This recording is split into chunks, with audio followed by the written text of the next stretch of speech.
because I do not know what's going on. He's too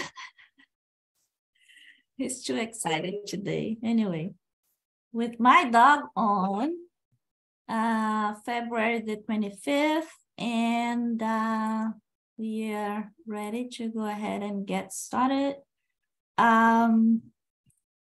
Before we go into the prayer, I would like to share something that I was talking to a friend today. And this morning, I recall the conversation because I just happened to run across something that reminded me what we were discussing the other day. So I thought about sharing this with you because I thought it was a very nice topic to bring to us today. So, and this is the quote that I ran across this morning when in this training I was doing this morning. The facilitator was saying that Albert Einstein said one day that we cannot solve our problems with the same level of thinking we used when we created them.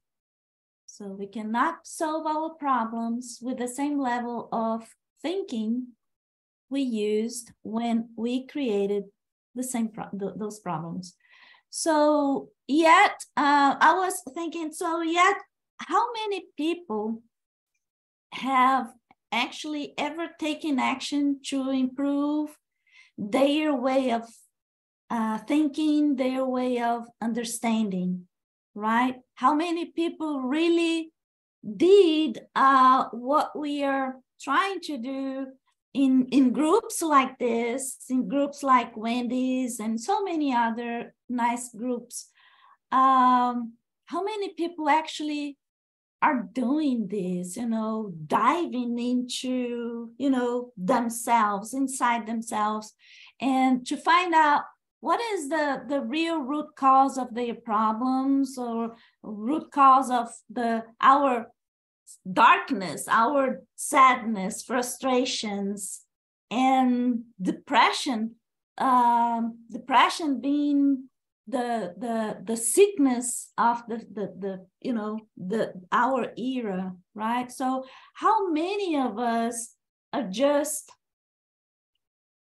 shutting down or shutting us inside of this cocoon, or in this nutshell, and just being away from other people and not really paying attention to the root cause of the issues we face? And that leads us to another question: how self-aware are we? So just looking at the definition of self-awareness is the ability to identify and understand your feelings, thoughts, and behaviors. As a result, you can monitor yourself better and create a more purposeful life. So create a more purposeful life. So it seems like the process really is about identification of what needs to be transformed, what does need to be transformed inside of us, each one of us, and followed by action based on our choices, right? So evidently one of those actions is really know ourselves, be aware of our feelings, be aware of our emotions, be aware of our strengths, our weaknesses, and so forth. So know oneself is evidently one of the key actions here. But as I was thinking about this, I ran across this other quote from Silver Birch. And then he he or they, we do not really know who they are or who he is or she is. So Silver Birch said, if you succeed in enabling one soul in darkness to find the light, one troubled, wearied individual to gain strength, if you comfort one mourner, if you heal one sick person, if you prevent exploitation of and cruelty even to one animal, then indeed your earthly life has been well worth living. Again, it's talking about purpose, right? Finding meaning, finding a purpose to yourself. So that was Silver Birch. And then I ran across another quote from White Eagle. Love, gentleness, courtesy, never wearying in well-doing, always being ready to give help when help is called for. By these things, the heart chakra opens and the light streams forth from the heart. So it's about seeking light, is about creating that light and becoming the light, right? To get away from our darkness, the darkness that we all have at some level, at some point. So, and evidently I could not help but when I was reading those two quotes, that immediately brought me something that Allan Kardec says in the Gospel according to Spiritism, that without charity, there is no salvation. Evidently, as we help somebody else, the first one to be helped is ourselves. It is about to give back. It is about to give. But also, as we do that, then we find purpose to our lives. So we start fulfilling our journey, right? So just something for you to think about, and just happened to be talking about this, and I thought it was a good way to start today's meeting. And with that spirit, oh, the other thing that I would like to mention, evidently, as always, I like to point this out, is the consistency between Silver Birch, White Eagle, and Allan Kardec. So it's not just about Allan Kardec's knowledge, but it is about the knowledge from the spirits. It is about the knowledge from the higher realms. And we can recognize that from, as we see the consistency between all these nice and good orientations, if you will, or good knowledge. So with that spirit, then, I'd like to start our prayer of the day. So I'd like every one of us to close our eyes, relax, invite our guides, our mentors, and the mentors of this group, asking their permission to start our study today, asking them to protect every one of us, to guide, to stay with us for this moment, but also during the days that we have ahead of us. Our source in the spiritual realm, we celebrate your presence with us here and now. Let us be guided by unconditional love and be of service for the highest good. We thank you for the abundance we receive, and please forgive our mistakes as we forgive those who causes difficulties. And as this Indian prayer says, help us never to judge another until we have walked a mile in his or her moccasins. Help us to fulfill our purpose, uphold our values, and be understanding and compassionate. We ask for your guidance and protection for our lives, for the life of our family members, the life of our friends. We ask also protection to our houses. Set your way before us, Jesus. May we make a difference in this world for your glory and purposes. With all our love. Amen. And so be it. So with that, so this was the last one that we discussed last Saturday, still under Law of Progress, the March of Progress, the number 782 question: are there individuals who honestly obstruct progress while believing that they are helping it move forward, because they often regard something as progress that is not such? That's the question, and the answer: yes, they are like small pebbles under the great wheel that cannot keep it from moving. So, and now we have the 783.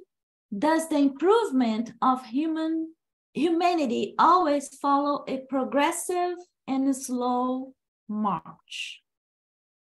Does the improvement of humanity always follow a progressive and slow march? Question, comment? Well, it's a very easy answer for that one. Yeah. Yes, of course. Yeah, I knew you were saying that. Why? Hyacinth. Oh, you think we're going back to the Dark Ages? No. No, we're no, not. no. I'm saying that humanity thinks so, but it follows a slow march, yes.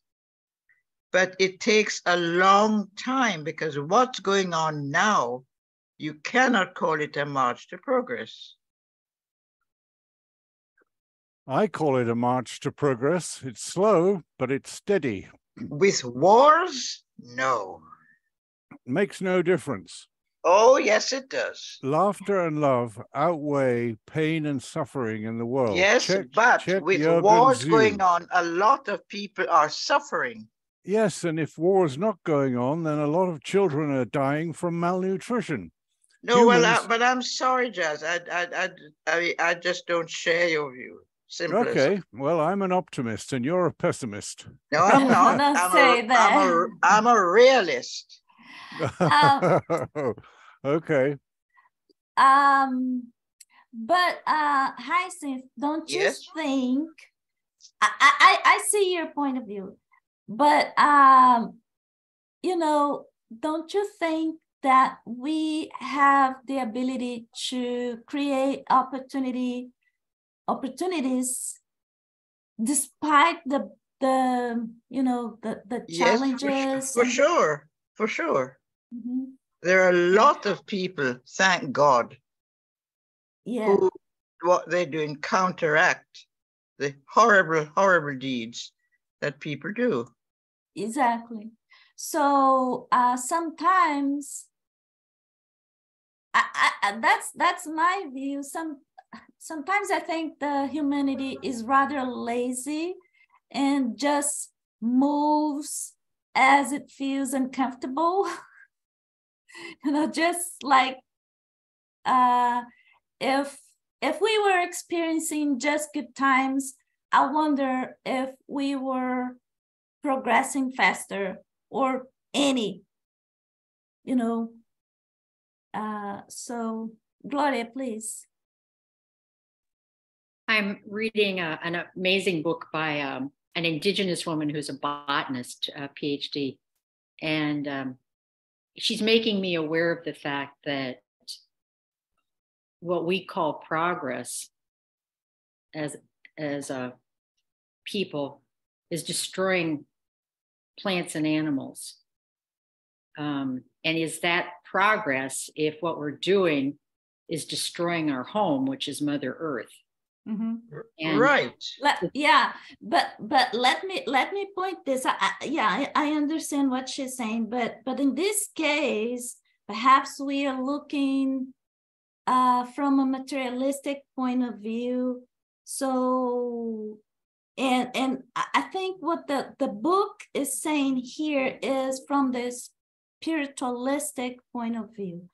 If those challenges really helps us to change or to think, like what this lady is doing, for example, thinking about, okay, so what about the materialistic progress? You know, is that destroying our house?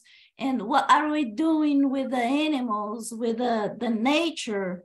So that to me is like, it's a different way of thinking. And that really is helping us to develop higher moral values and such. You see what I'm saying? Am I too confusing? Losing the animals and destroying the earth and plants, and that it's forcing us to look at what we're doing from a moral perspective. Yes, I get that. Yeah, more of us are saying this isn't right. Yes, exactly. So it's a materialist point of view. Things are better materially, but spiritually. Yeah, and that's the point. I mean, like what you're saying, you know, is wrong to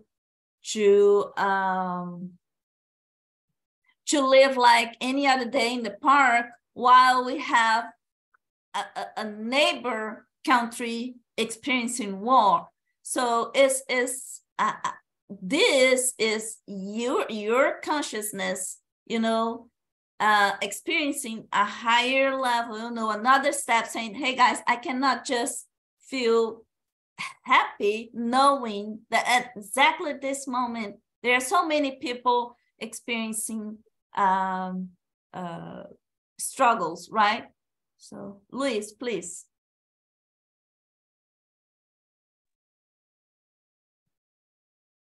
I guess you're on mute, Luis. We cannot hear you. We can't hear you. No.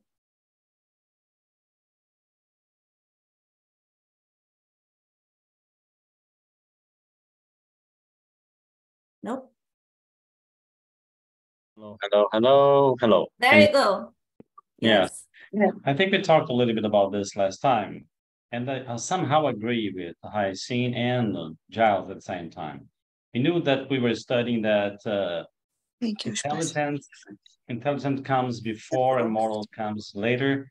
But at the same time, what happens is that many times intelligence comes first, but morally comes much later. Yeah. And I think that the situation of the earth is just like a student who has been failing and being flunking many times. So if we are people that still need a war to learn things, of course, this war will bring lots of advancements in technology and well-being.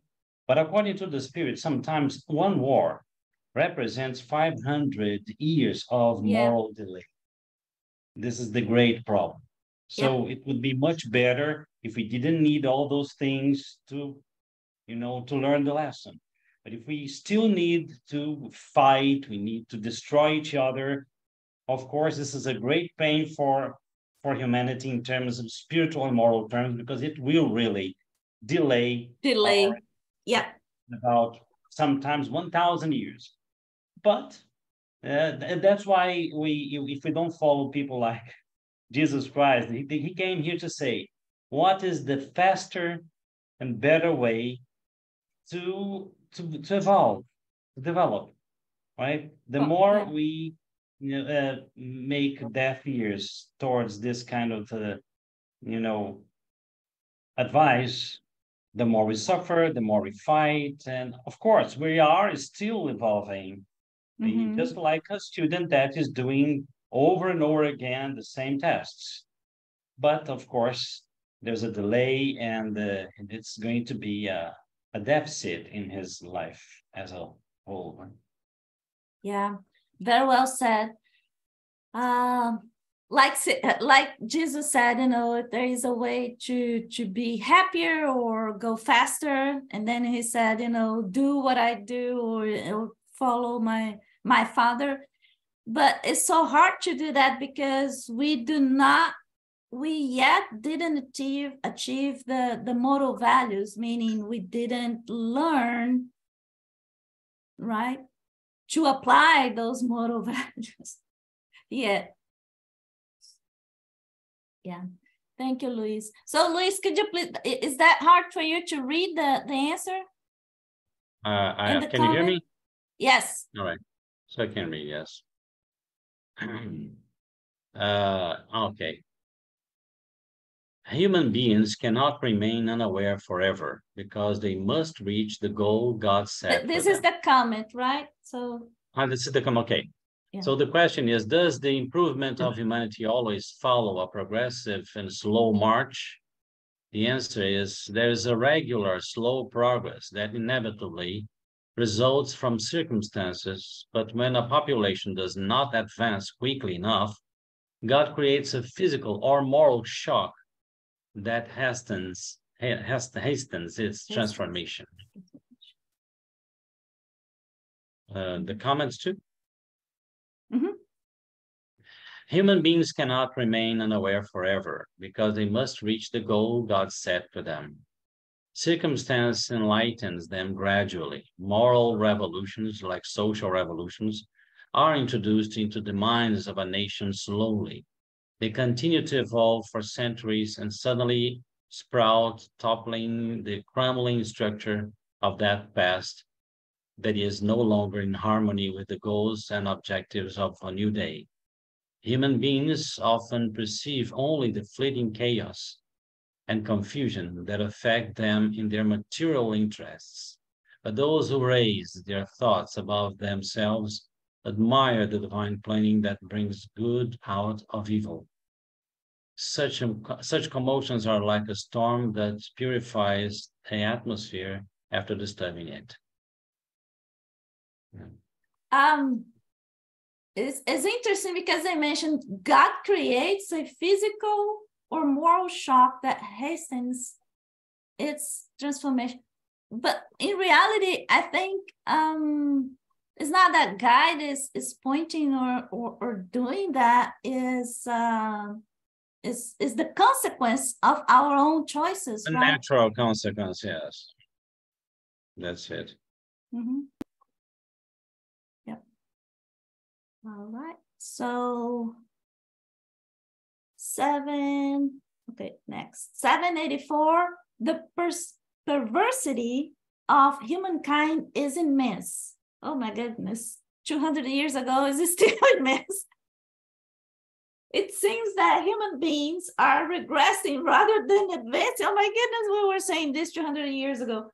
At least in terms of morality. It's like what Hyacinth was saying. So that was a question / comment from Kardec. The perversity of humankind is immense. It seems like the human beings are regressing rather than advancing, at least in terms of morality. And the answer, you are wrong. Look at the human race as a whole, and you will see that it is advancing. It has arrived at a clearer perception of what is evil and witnesses the reform of some kind of abuse every day. An excess of wickedness is required to show the need for good and the need for reforms. I think when he's saying an excess of wickedness, is based on our level of morality and progress, right, Luis?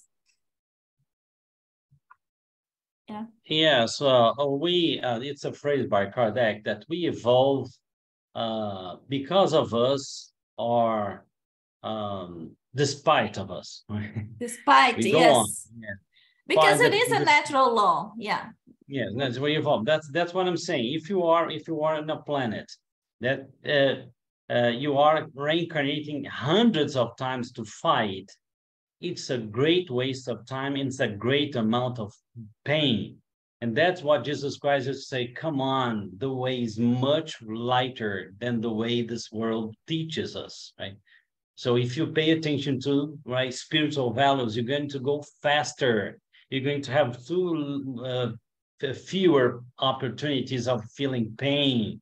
But we don't believe that because we're very material people. We just believe that the values of the world are better. The values of the spirit are too painful. And that's it. So we keep coming and going. The spirits call this coming and going thing the great come and go of lower level reincarnations, right? Mm-hmm. The low-key reincarnations, they come and go and come and go and come and go. And Yep. if we just start going to the right way, we just save lots of reincarnation. And every reincarnation is a lot of pain, sickness, the moral pain, physical pain, psychological pain. We are on the planet of death. We are on the planet where death exists, right? And everything can just finish like this. So we just don't think like that. That's why Jesus Christ had the doctrine of the spirit. Everything he talked about was a spirit. He even said, don't be afraid of those who can kill your body. Be afraid of those who can kill your soul, right? That's really the thing. So we keep evolving. We evolve, right? Because of us or despite of us. But of course, there's some delays that are so big. When I study reincarnation in the books by Chico Xavier, and the people I met who were cited in his books and their behaviors 2,000 years ago, and they behaved so similarly. In 1957, 1962, they behaved so similarly to their behavior 2,000 years before. You see how much you repeat reincarnation because we are unaware of the spiritual thing, right? And this shows us, that's why Jesus Christ used to call us the dead, right? The dead, we are the dead.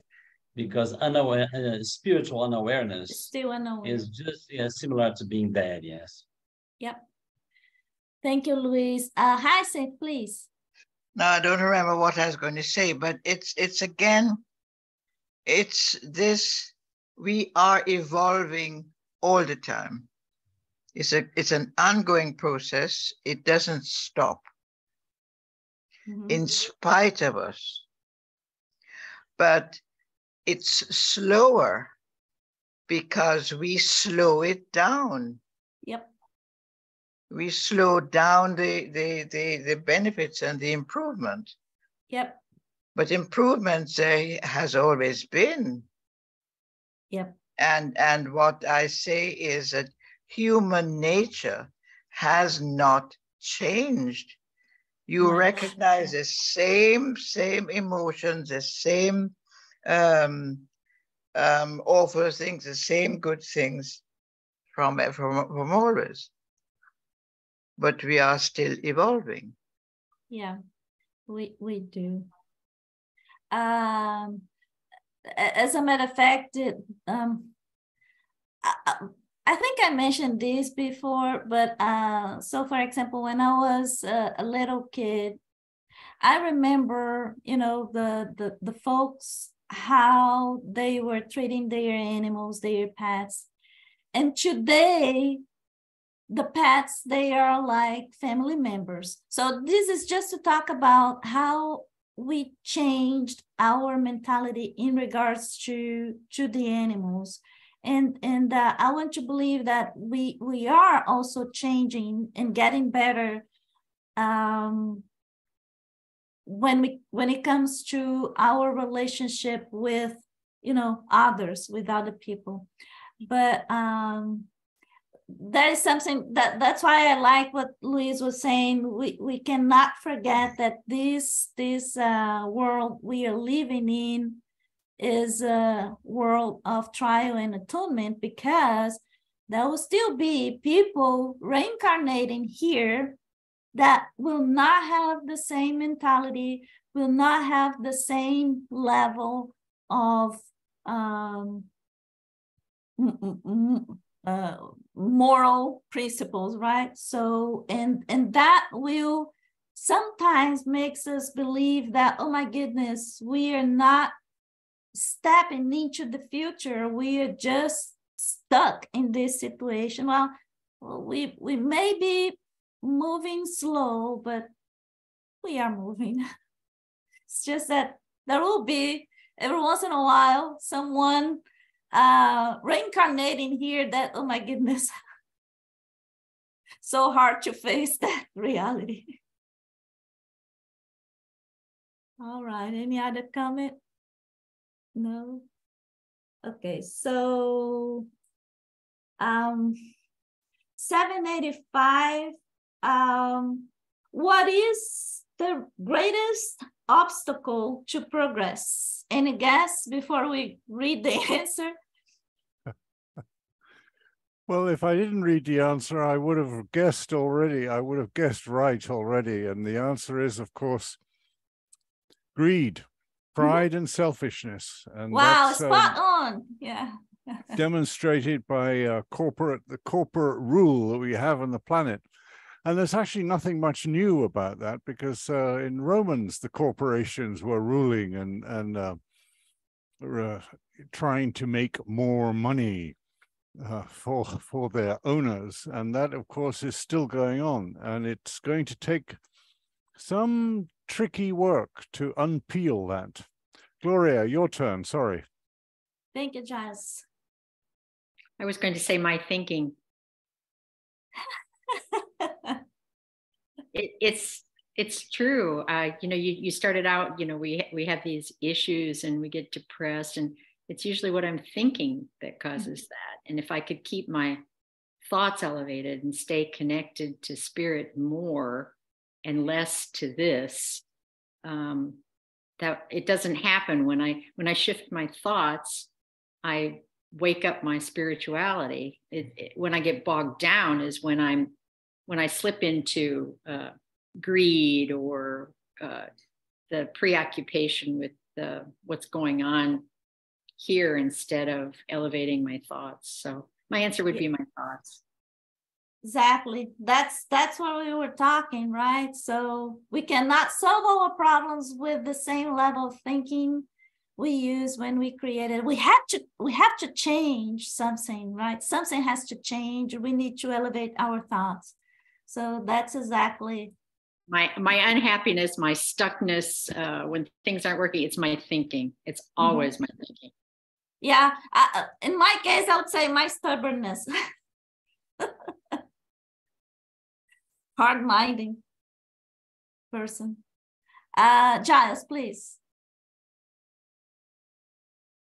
I just want to say something positive, which the Geraldine Cummings wrote many automatic writing books, as many of us will be aware. Geraldine Cummings.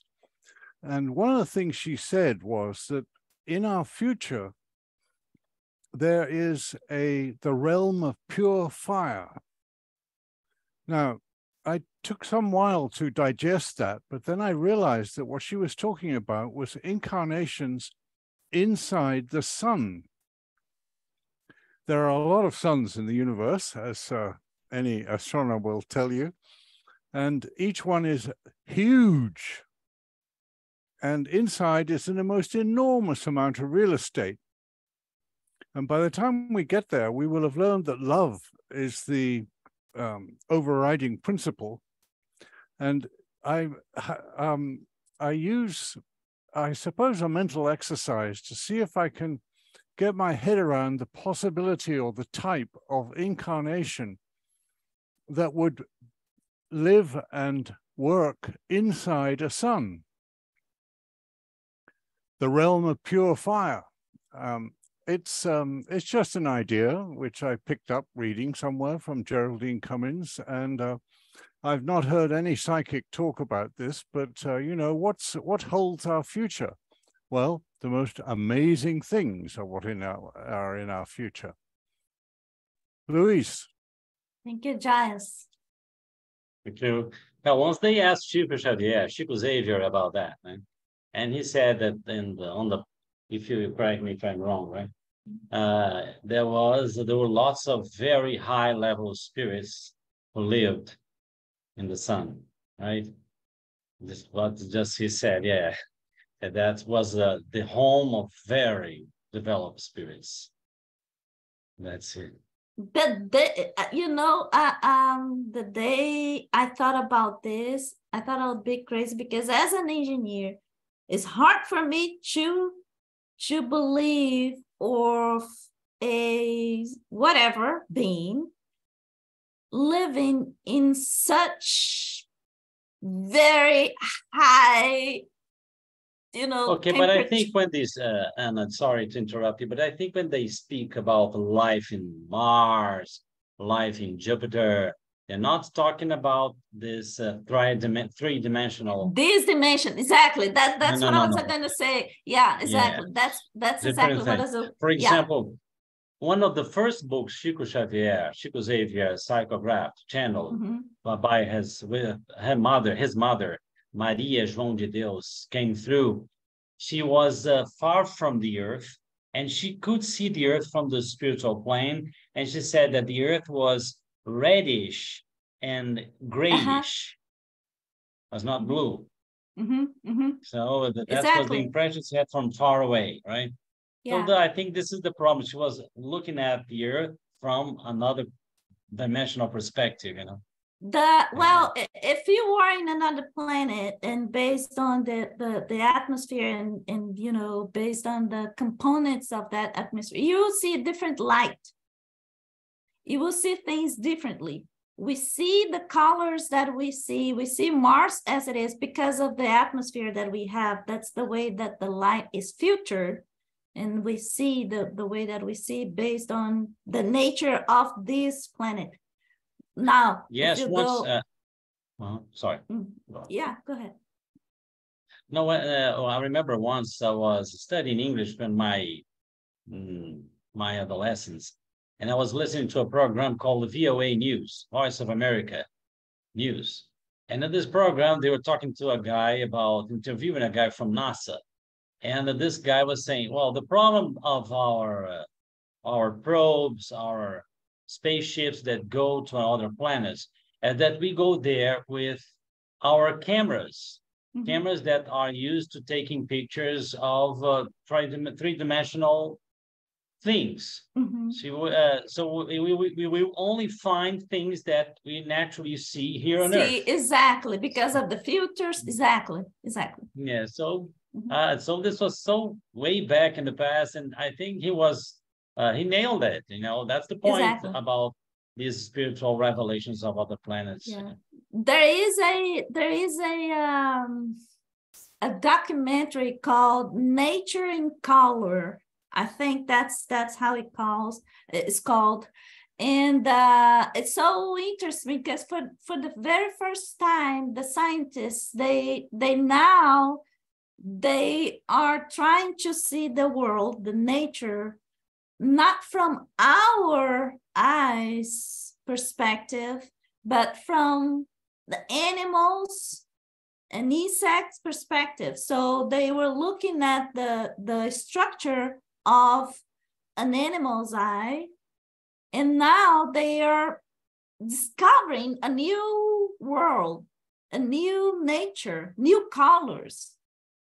It's so interesting, and that's exactly what, you know, this guy from NASA was talking about. You know, we were creating cameras and sending cameras based on our how can I say, our eyesight, right? So based on what we see, but it has to be evidently different. So, Luis, do you want to read the last, the answer since you were the last? So what is the greatest obstacle to progress? Pride and selfishness. This is in terms of moral progress, as intellectual progress is constant. And at first glance, it seems to magnify those vices by developing ambition and the love of possession and wealth. These feelings drive human beings to carry out the research that enlightens their minds. And this is how all things are linked together in the moral and physical worlds, and how good is eventually created out of iniquity. This condition is only temporary and will change as human beings become aware that there is an infinitely greater and everlasting happiness beyond the realm of earthly pleasures. See Selfishness, chapter 12. The comment, Kardec's comment is, two types of progress mutually support one another, but do not necessarily occur at the same rate. Intellectual progress and moral progress. In civilized nations, the former is currently receiving a great deal of encouragement, and it has reached a degree of advancement that is incompatible to past ages. The second is very far from reaching the same point, although if we compare the social values across centuries, we are forced to admit that progress has also been made in this direction. Why has progress stalled in morality more than in the intelligence? Why should there be less of a difference between the morality of the 19th century and the 24th centuries than between that of the 14th century and the 19th century? Not questioning the consistency of moral progress would be to assume either that the human race has reached the peak of perfection, which would be ridiculous, or that it is not morally perfectible, which experience contradicts. Well, I think it's very well explained here now for me. What you think, so that? Yeah. It's so nice. The way that he puts it is great. Any comment on that? No? Well, it seems like we are moving to declining nations. Ooh. Declining nations. And with question 786, history shows us many nations that have relapsed into barbarism after being subjected to shocks or blows that have devastated them. Where is progress in these cases? So history shows us many nations that have relapsed into barbarism after being subject to shocks or blows that have devastated them. Where is progress in this case? This reminds me of Rome. Rome, the city of Rome, had in their peak, they had 1.5 million citizens living in there. And you know, after Rome experiencing this, it took humanity to have a city with 1.5 million inhabitants. It took us about 700 years. That was London. So the first city to achieve 1.5 million inhabitants was Rome. And 250 years later, Rome was then occupied by the barbarians. By the time Rome was occupied, the population was, I want to say, within the 200,000s, no more than 1.5 million, was 200,000.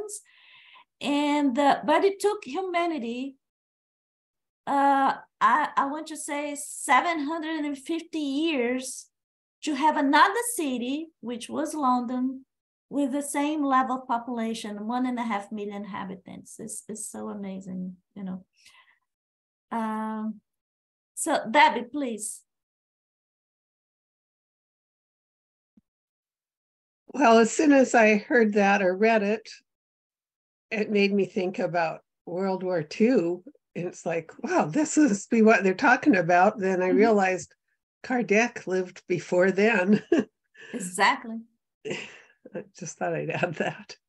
Yeah, very well said. Yeah, very well said. Can I say something too? Yes. I remember the movements of collective reincarnations on the planet, according to what I've been listening from the spirits and reading, that, for example, if you are a nation that colonizes another nation, later on, it's very possible that several people from that colonized nation will reincarnate in your country for you to take care of them, right? And it happens a lot. For example, for me, some of the Beatles were born first in India, and then they went to England to be born there. And this mix of things was a very good creation, right? But, and that's it. I think we, like, for example, Portugal has been nowadays receiving lots of Brazilians there, right? I don't think they are very glad about that, but there are lots of Brazilians that now live in Portugal, and they are going there. And of course, there are lots of Brazilians reincarnating in Portugal, right? Mm-hmm. And this is a law of life, right? You do something, you explore a place, you get connected to those people of that place, right? Sometimes I even ask myself if sometimes the people that were born in our country, suppose my country is a colonizer, the people that are born in our country can have the tendency of hating their culture or hating their natural culture, and they go against that culture. And psychologists say, why do these people behave like this? Reincarnation is the answer, right?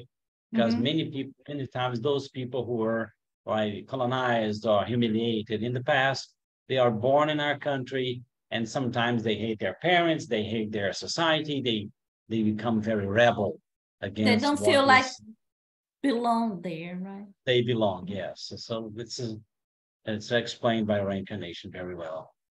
Yeah. Thank you, Luis. Any other comment? Nope.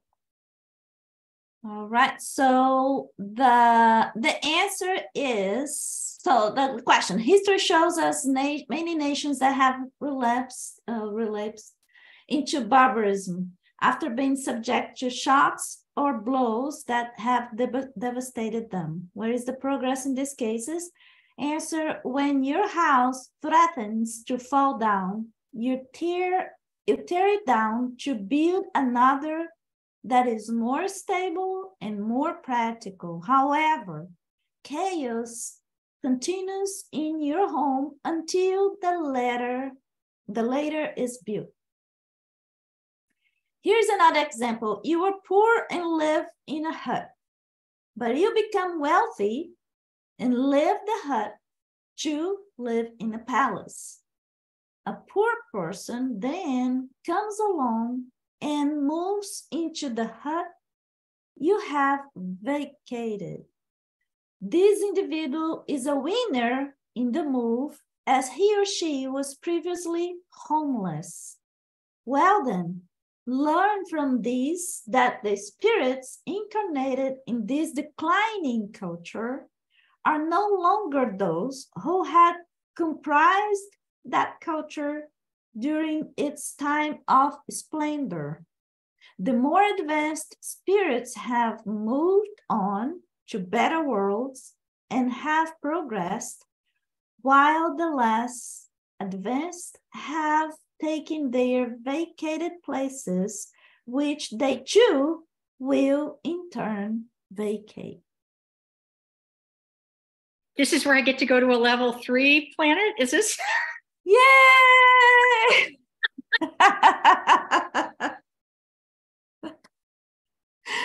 Luis. It's an endless process.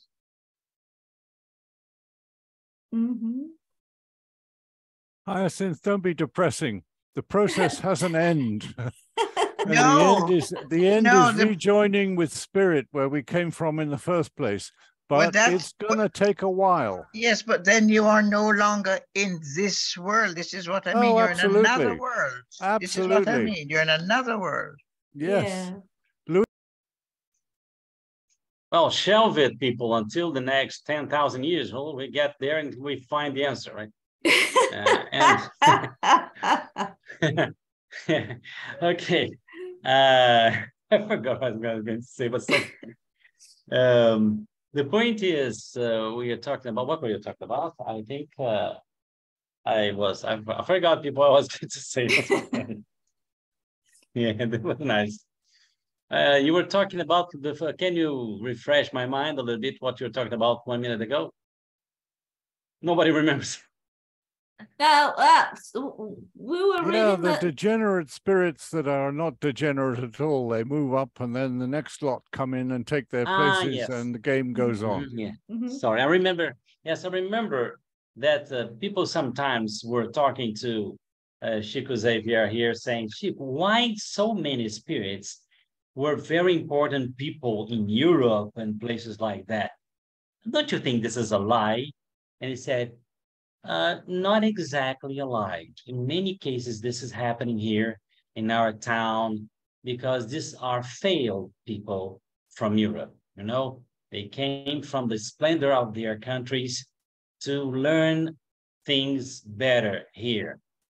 And then I remember that once I was in Chico Xavier's sister's house, and she was telling me about her another sister of his, and she was she said that Chico Xavier said that she had been a queen of Austria.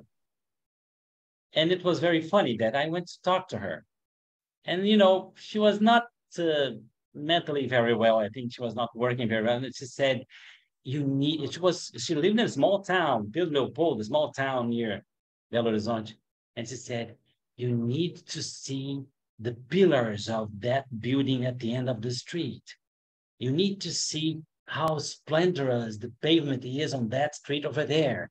And you need to do this. And she had all her mind was focused on the splendorous things and rich things. And she was there in a small town, in a small house, and Chico Xavier's sister. It's funny because it happens to us. We need to progress morally. So many times, if you're not careful and we live in a very developed country and we take advantage of the facilities and the easy life there to do good and to do the best we can to improve our moral lives too and other people's lives, you can reach to be exiled in a place that's not so developed to develop, right, humility, which is, right, the medicine we use for pride and selfishness.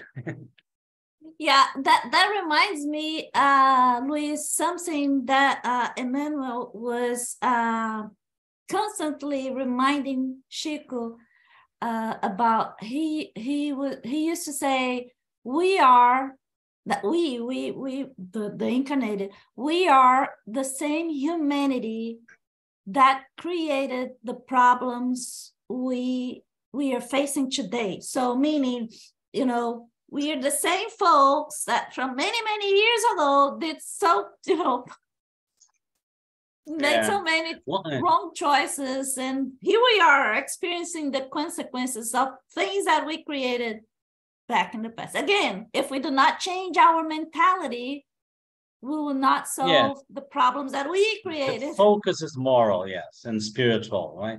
And another thing I remember, I don't know if this is true, okay, people, I'm saying some very close friends, Chico's close friends, telling that Emmanuel said one day that he had, because Chico had been reincarnated in the 2000 years ago in a very high level, social level, I'm talking about, high level class in the Roman Empire. That reincarnation was responsible for his very, how can I say, hardwired pride. And because of this, these good spirits have been trying to remove that pride from him for the last 2,000 years, right? And that's why, because people ask, why, Emmanuel? Why are you always putting Chico down, saying, "Oh, come on, you're very proud. Don't do this." Because once Chico said, "I'm just a worm." No, worm is accomplishing all the duties according to the divine law. You are not. So she would say, "Okay, I'm a sub-worm person." And then people say, why, Emmanuel? Why do you do this? Why? No, this is not fair. I said, no, because he needs, and the origin is 2,000 years ago of a reincarnation as a daughter or a son of a senator of the Roman Empire. And that reincarnation itself was a great reason for pride. And the pride that became hardwired in her brain and her mind. And because of this, there was a lot of work in the centuries that followed. This is something people that we need to meditate about, isn't it? Oh, yeah. So hard. Emmanuel knew better, right? Yes. And I remember Chico used to say that as well, because he didn't like when people was thanking him and praising him. He was saying, no, I don't deserve. I do this because I need. Yeah, so, some people think, this guy is very demagogue. No, he didn't know. They didn't know the reality. He was very aware. Exactly, he was very aware. Once Chico was taking his sister to a mental house. She was obsessed. She was being pursued by a spirit, right? And she was in bad condition. And she was crying, taking her to the hospital, crying. And then he said that Emmanuel appeared to him and said, "Why are you crying so much? Why didn't you cry for those who were not a savior before, right? Are you just crying because she's a savior, right?" That's the difference, people, of having spiritual friends and spirit guides, right? To have a spirit guide like Emmanuel next to you, you won't feel comfortable all the time. Right? On the contrary, it's the other way around. And so because that's why Emmanuel said, channeling friends from the spiritual side, okay, it's good, it's nice, but spirit guides, spirit mentors, they usually, they love us. We feel their love, but they pull our ear down to the floor, right? Sometimes the way that, but you grow, yes. If you don't get rebellious about that, you grow. Yeah, well, for parents, for example, it's just if we all remember how our parents were, educating us, and sometimes it was for our own good, right? We were not behaving, we were not doing things, and they had to straighten us up. And it's not going to be different with the spirits, with the guides, the main guys. Okay, sharing again. So next one is 787. Are there individuals who are intrinsically rebellious towards progress? Well, I guess we just said. That yes, right? But they are progressively becoming extinct physically. Luis, can you comment on this? Why physically? Yes, but they are progressively becoming extinct physically. Yes, because I think the more we develop, the more our physical body will not accept very primitive beings anymore. Maybe this is what they're talking about, right? Do you understand? Because, for example, if you are very, very primitive and you want to stay here, and the progress that we have been going through will not allow you to stay on anymore. That's why we say that the departed spirit the exiled spirit will happen, right? They will go to another planet, another primitive planet, to live with primitive beings, just like the Egyptians that when they came to the earth, just like the Greek, just like all those people that science look and says, well, these people were very different from the, the general humanity at that time, because they were deported from other country and from other planet, right? And they came here because they were not admitted anymore in the progress stage of their natural country. Yeah, planet, I understand. So because this humanity, this planet is moving on, so that it will not be possible for this planet, this humanity, to house primitive beings, right? So yeah. Gloria, I think please. I have a question. So they may be becoming extinct on this planet, but not on another planet. On another planet, there will be another house for them, but not this one, because this one will no longer be adequate for their development and ours. I mean, whatever. I do not know if I should include myself. If I'm moving on or no, but anyway. We never know. It depends on the amount of knowledge and the amount of the time we've been repeating and making mistakes constantly here. That's what we discover when we get out of it. But one sign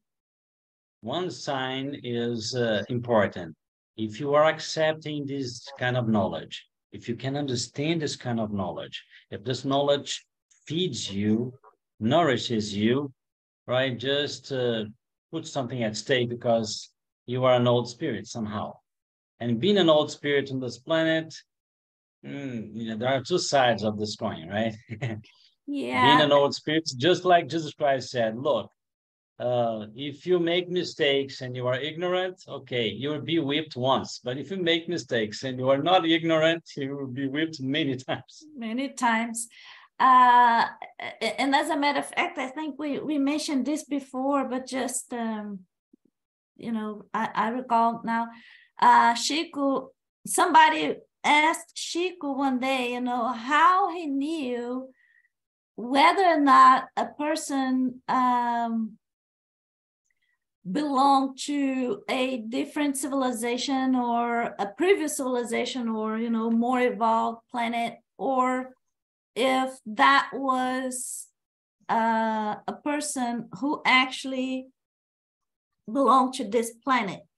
And then he said, well, it's not a rule of thumb because every rule will have exceptions, but he said that normally people who accept better or who accept reincarnation like a natural thing, those are the ones that actually or probably came from another planet, right? And what migrated to this one, whether to evolve this one or to progress with it, but like old soul.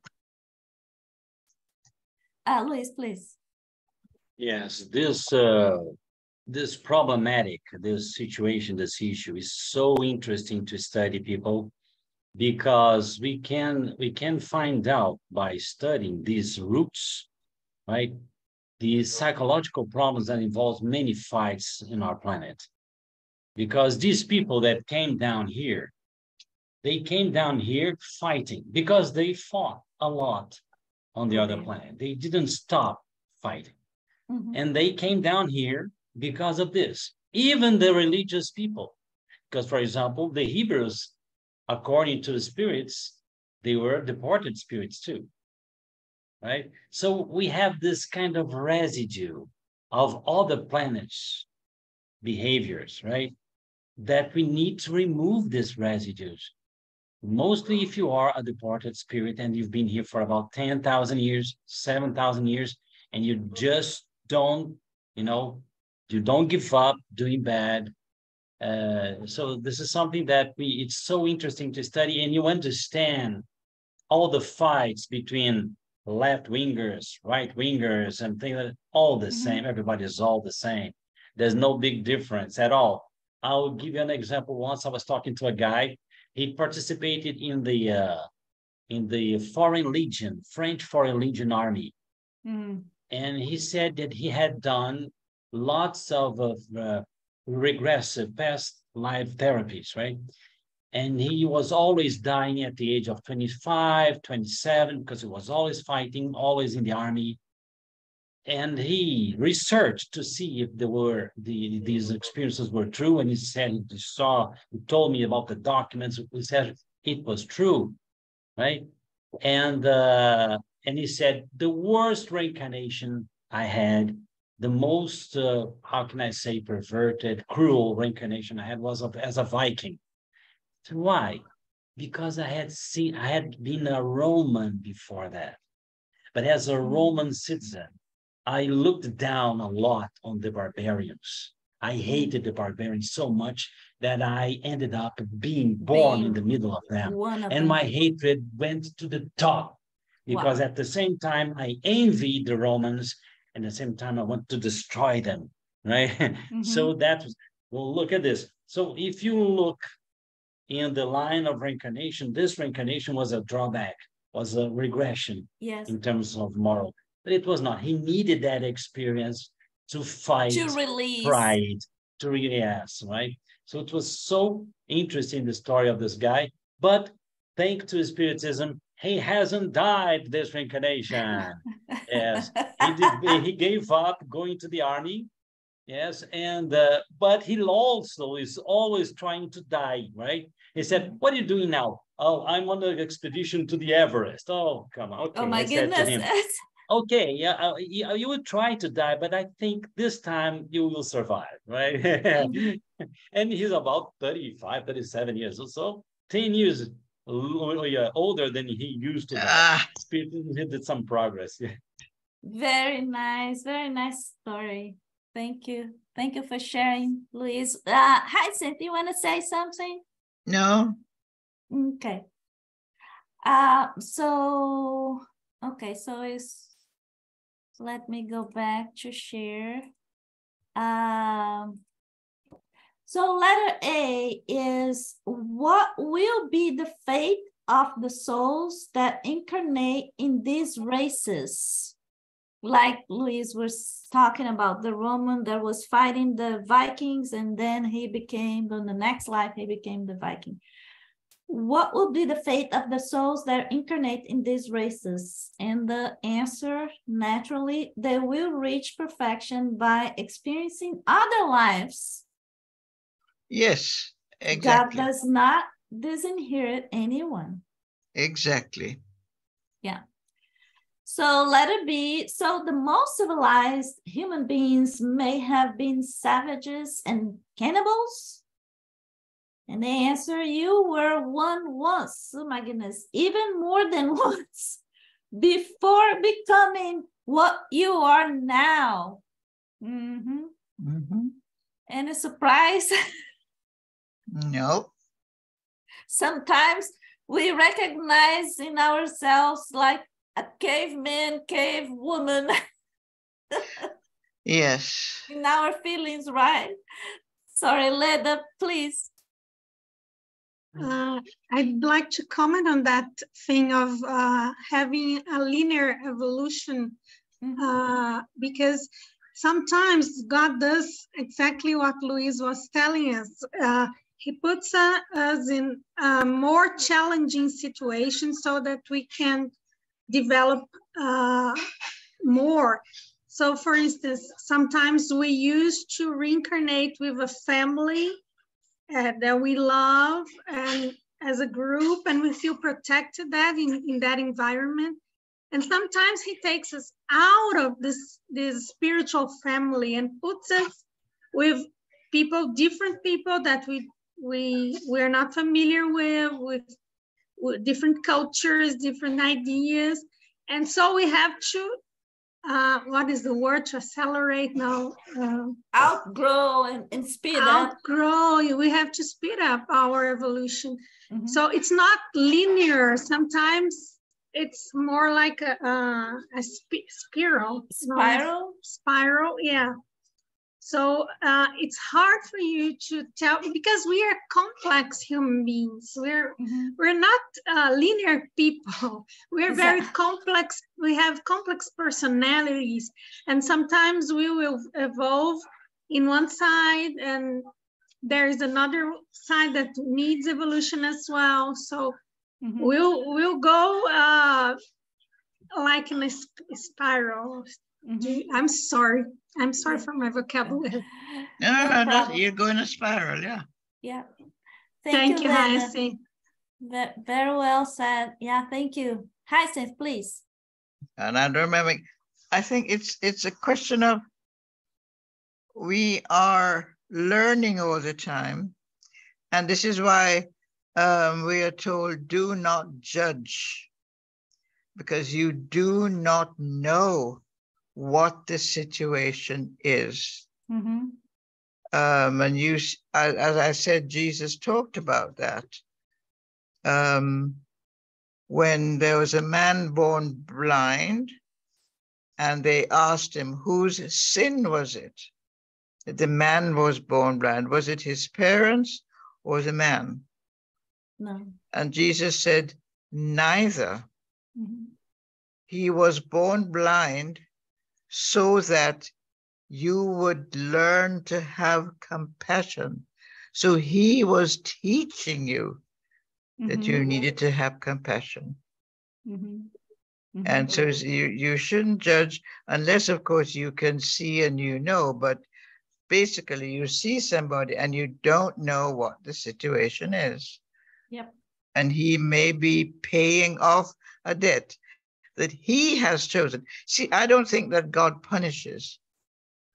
I think we punish ourselves because what we do is what is a natural outcome. Exactly. Agree. Yes. And so, but it's easy to say, oh, God did it and God did it. But as somebody said, when something nice happens, nobody says, oh, God was kind to me. Yeah. Yeah. When we say God this or does that, we are just Always transferring the responsibility that Yes. is actually ours, right? Yes. Thank you. Luis, please. Okay, I'll try to make it in a nutshell. I remember that when talking about the scene of reincarnation, there's a writer who wrote through Chico Xavier called Humberto de Campos. He had been a famous journalist here in Brazil. There was a problem in justice because his family, when Chico channeled the writings, the family saw that it was so authentic that they wanted money from. So after that, he wrote as a Spirit X, Brother X, right? And he didn't say his name, and he was I think he was a very knowledgeable guy, very a lot of culture. And then they asked Chico, what about Humberto de Campos? What is he doing? He's going to reincarnate. But yes, what is he going to do? He's going to work with the whole this time, in that far back countryside, because he needs to polish, right? What he said, he's going to with a okay whole enxada, right? Yeah. Okay. So yes, that's what she said. No, he's going to reincarnate now as a humble guy in the countryside with a hole in his hand to work on a farm, because maybe his pride was as an intellectual, right? Yeah. That's it. Right? Yeah. Okay, people, the time's up now. Thank you, Luis. Again, this is about solving problems with a different mentality, right? With a different bandwidth. That's what we need to develop and we need to, or we want to seek about, you know, new ways to solve out the problems that we created. And how is very easy, because in those days we have so many good spirits telling us, guys, there is no magic formula, you know, to do that. You know, just enable one soul in darkness to fight the light, help individual to gain strength, comfort one mourner, heal one sick person, prevent exploitation of and cruelty even to one animal, then indeed your earthly life has been well worth living. So that's there, you know, just change our mentality, be humble, and do good, right? Despite our weaknesses. And guys, I guess we are on top of the hour. So I love our meetings, and I hope to see you. Thank you, Anna, again for managing and holding this group. Let's pray for Anna, people, because she has so many things to do and she's always there. Thank you, Anna, very much. Thank you, guys, and talk to you soon. Thank you. Right. Bye-bye.